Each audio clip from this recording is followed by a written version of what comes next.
Buongiorno, oggi mangiamo ravioli di ricotta a nero di seppia, in cui gli ingredienti sono ravioli di ricotta, della mollica tostata, prezzemolo e nero di seppia, che è già pronto. Ci soffermiamo sul nero di seppie, sul preparato di nero di seppie, che preparato vi spiego come è fatto. Allora, si prende dell'olio, cipolla, la seppia fresca, si prende la linga del nero di seppie, si fa cucinare abbastanza bene, si fa amalgamare la seppia con la cipolla e l'olio, poi si aggiunge un cucchiaio di concentrato di pomodoro, in cui si aggiunge poi del vino bianco, del prezzemolo e poi il nero di seppia, la linga. Si fa cuocere bene ed è pronto. Adesso passiamo alla preparazione del piatto. Allora, andiamo a inserire il preparato di nero di seppia nella padella.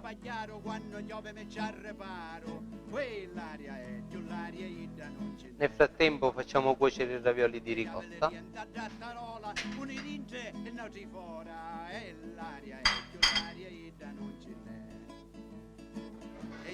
Facciamo riscaldare bene il nero di seppie.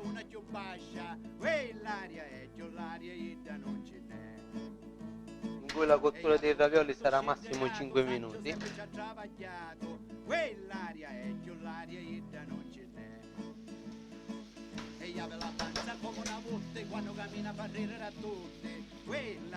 Allora possiamo uscire i ravioli.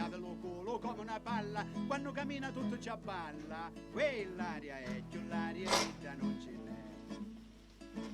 E aveva anche a chiedere che no, quando cammina fa sì e no, quell'aria è giù l'aria. Facciamo amalgamare bene il nero con i ravioli di ricotta. Quell'aria è giù l'aria non ce n'è. L'anno scorso della spiaggia me la chiuso da una caccia. Dopo averli fatti amalgamare bene, sono pronti da impiattare.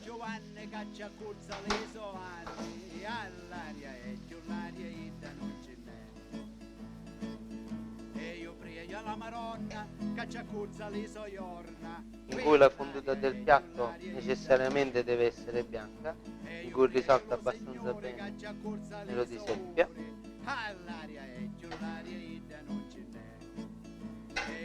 A tutte sante caccia corsa le sostanze, l'aria non ce n'è.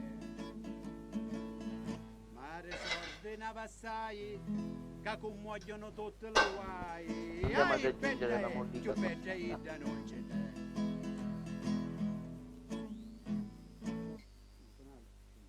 Ed il prezzemolo.